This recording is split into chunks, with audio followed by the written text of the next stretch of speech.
काल 5 वाजता प्रचार थांबला आणि आजपर्यंत ज्या काही निवडणुका आम्ही इतकी वर्ष पाहतो, तुम्हीही पाहतात, त्याच्यामध्ये निवडणुकीचा प्रचार 5 वाजता संपल्यानंतर दुसरा दिवस रिकामा आणि त्याच्यानंतरच्या दुसऱ्या दिवशी मतदान, हे आतापर्यंतच्या निवडणुकीची प्रथा ही आजपर्यंत होती. या सरकारला काय हवंय याच्यासाठी म्हणून निवडणूक आयोग जे काही काम करते, याच्यामध्ये काल त्यांनी एक नवीन नोटिफिकेशन काढलं की आज मतदानाच्या आदल्या दिवशी तुम्ही 5 वाजेपर्यंत मतदारांना भेटू शकता. ही नवीन प्रथा, नवीन पद्धत कशी काय आली आणि कुठून आली ही काही कल्पना नाही. आणि आजच कशी अचानक आली, जी विधानसभेला का नव्हती, जी लोकसभेला का नव्हती, जी अगोदरच्या कुठच्याही निवडणुकांना का नव्हती, ही आत्ता कशासाठी आली. आणि त्याच्यात त्यांनी सांगितलं की तुम्ही मतदारांना जाऊन भेटू शकता, पण पत्रकं वाटू शकत नाही. मग कदाचित पैसे वाटू शकता, असं त्यांना म्हणायचं असेल.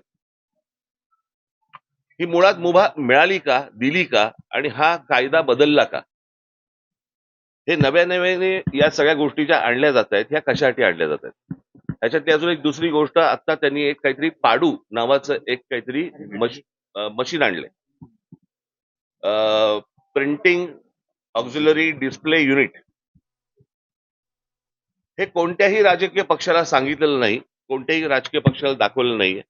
मला असं वाटतं आता उद्धव ठाकरेंच्या पत्रावरती निवडणूक आयोगाला हे पत्र गेलेलं आहे की हे तुम्ही आम्हाला कधी दाखवलं नाही, हे नवीन काय युनिट आणलंय तुम्ही, हे लोकांनाही माहिती नाही, जनतेलाही माहिती नाही.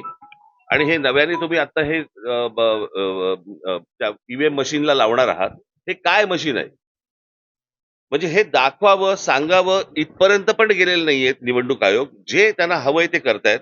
ते वाघमारे ह्याच्यावरती उत्तर द्यायला तयार नाहीयेत. अर्थात आत्ताच्या सरकारने हा वाघ कधीच मारून टाकलाय, त्याच्यामुळे त्यांच्याकडनं काही अपेक्षा नाहीयेत. परंतु ही कोणती प्रथा आणि हे कोणत्या गोष्टी या महाराष्ट्रामध्ये चालू आहेत आणि निवडणुकीच्या तोंडावरती रोजच्या रोज हे कायदे बदलतायत, हा काय प्रकार आहे. मला असं वाटतं की पत्रकार म्हणून तुम्ही देखील ह्या गोष्टींचे प्रश्न त्यांना विचारले पाहिजेत, जनतेने पण विचारले पाहिजेत की हा काय प्रकार सुरू आहे तो. आणि म्हणजे सरकारला जी गोष्ट हवी आहे ती गोष्ट करून देण्यासाठी म्हणून निवडणूक आयोग आहे का, त्यांना ज्या काही सुविधा हव्या आहेत आता सरकारला त्याच्यासाठी म्हणून आता निवडणूक आयोग काम करतंय का, हा आमचा सगळ्यात महत्वाचा प्रश्न आहे. आमच्या दोन्ही पक्षाच्या सर्वच इतर राजकीय पक्षांच्या माझ्या सर्व माझे सहकारी जे काम करणारे आमचे सगळे जेवढे सहकारी आहेत, शिवसैनिक आहेत, महाराष्ट्र सैनिक आहेत, या सगळ्यांना आम्हाला सांगायचं की सतर्क राहा, की तुम्ही आपल्या विभागामध्ये आपल्या बूथवरती कोणकोणत्या गोष्टी चालू आहेत ह्याच्यावरती तुमचं लक्ष असलं पाहिजे. हे आत्ता जे सत्ताधारी पक्ष आहेत ह्यांचे जे उमेदवार जे लोकांकडे जात आहेत त्यांच्यावरती लक्ष ठेवा. हे कुठे काय पैसे वाटतायत, कारण आता अनेक रील्स ही आता बाहेर आलेली आहेत, तुमच्या मार्फतही अनेक गोष्टी बाहेर आलेल्या आहेत की याच्यामध्ये कशा प्रकारे पैसे वाटले जात आहेत. भारतीय जनता पक्षाच्या आणि शिंदेच्या त्या पॅम्पलेटच्या आतमध्ये 5,000-5,000 रुपये टाकून ते पैसे वाटले जात आहेत.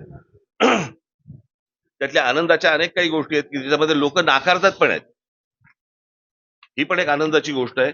परंतु या सगळ्या गोष्टींसाठी हारलेली गोष्ट परत पुरात जिंकण्यासाठी म्हणून निवडणूक आयोग सरकारला मदत करतंय, हे हा आमचा निश्चित आरोप आहे निवडणूक आयोगावरती. आणि मला असं वाटतं की जनतेने आणि शिवसेना आणि महाराष्ट्र नवनिर्माण सेनेच्या पक्षातल्या सर्व आमच्या सहकाऱ्यांना महाराष्ट्र सैनिकांनी आणि शिवसैनिकांनी सतर्क राहावं, एवढंच फक्त सांगण्यासाठी आज तुमच्यासमोर आलो. निवडणूक आयुक्तांना या संदर्भात आम्ही स्पष्टपणे विचारलं गेलं होतं. काल आम्ही निवडणूक आयुक्तांना काल हे बोलता तुम्ही कॅमेरामन जर गप्प बसलात तर बरं होईल. काल आम्ही निवडणूक आयुक्तांना हाच प्रश्न विचारला की तुम्ही 5 नंतर घरोघरी का प्रचारावर वेळ देता. वारंवार विचारला गेल्यानंतर तर त्यांनी कुठल्याही प्रकारचं उत्तर देण्यात आलं होतं. परंतु शेवटी त्यांनी सांगितलं की हा जुनाच नियम आहे आणि आम्ही आता तो नाही, पण या निवडणुकीला का, ही गोष्ट विधानसभेला का नाही, ही गोष्ट लोकसभेला का नाही आली. या निवडणुकीला असं काय वाटलं की तो जुना नियम परत बाहेर काढावा. ईव्हीएम पण जुनी आहेत. आणि हे जे काय नवीन मशीन आणतायत त्याच्यावरती त्यांचं असं म्हणणं आहे की ती ईव्हीएमची मशीन जुनी झाली आहेत म्हणून आम्ही त्याला एक युनिट लावतोय. इमर्जन्सी वापरलंय. इमर्जन्सी जी काय मशीन्स आहेत ती आम्हाला कोणाला माहिती पण नाहीये, तुम्हालाही माहिती नाहीये, लोकांनाही माहिती नाहीये हे काय आहेत ती मशीन्स.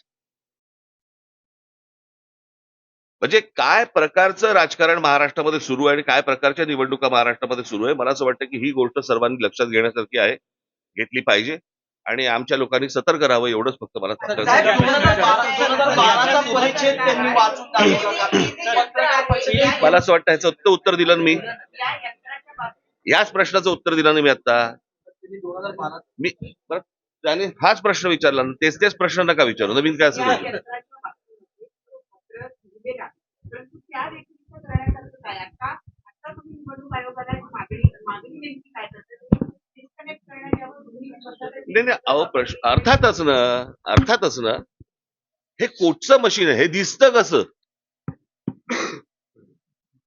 यातनं काय होतं हे तुम्हाला साधी गोष्ट आहे. आता ईव्हीएमचं मशीन असतं तिथे तुम्ही त्या बूथवरती लोकांना बोलवता, सर्व राजकीय पक्षाच्या लोकांना बोलवता, बटन दाबायला सांगता, त्यांना सांगता की क्लिअर आहे, बरोबर की नाही, दाखवता की नाही, हे आतापर्यंतची प्रथा आहे. हे नवीन मशीन जे आलंय हे राजकीय पक्षांना दाखवावंसं पण नाही वाटलं.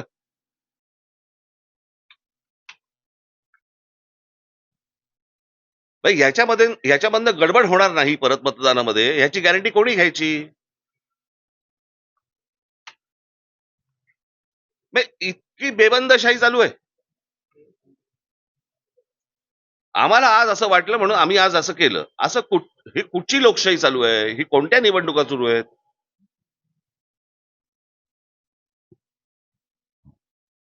ठीक आहे, आपल्या मार्फत फक्त एवढंच सांगायचं होतं. धन्यवाद.